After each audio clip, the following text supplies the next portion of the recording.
যে বাইতুল মাল থেকে, বাইতুল মালের রাষ্ট্রের কোষাগারে যদি টাকা থেকে থাকে, অর্থ থেকে থাকে, সেখান থেকে মদিনার মানুষদেরকে সাহায্য করা হবে।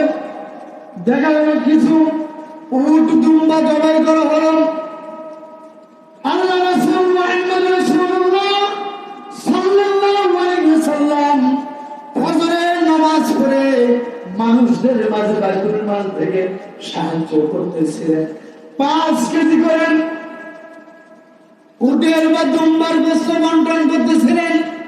মানুষরা আসতেছিল, আটা দিতেছিলেন, জব দিতেছিলেন, তৈল দিতেছিলেন।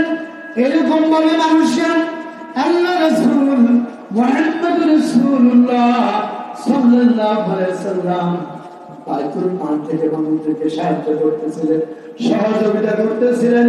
এরকম ভাবে সহযোগিতা করতে করতেন, মানুষের মাঝে ত্রাণ বিতরণ করতে করতেন।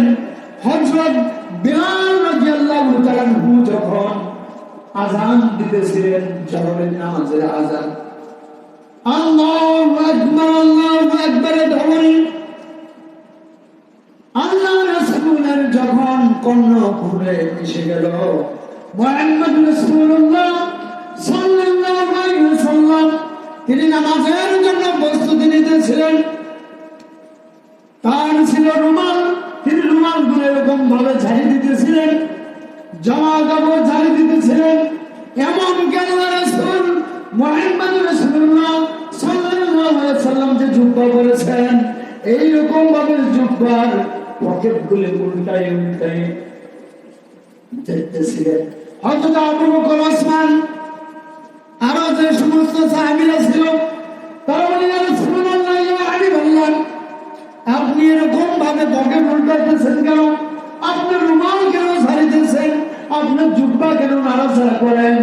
আল্লাহ রাসূল মুহাম্মদ রাসূলুল্লাহ সাল্লাল্লাহু আলাইহি ওয়াসাল্লাম বলতেছেন, ও সাহাবীরা, তোমরা শুনে রাখো, জেনে রাখো, আমি দীর্ঘ সময় ধরে বাইতুল মাল থেকে, রাষ্ট্রের কোষাগার থেকে মানুষকে গম বিতরণ করেছি, আটা বিতরণ করেছি, বিভিন্ন কিছু বিতরণ করেছি।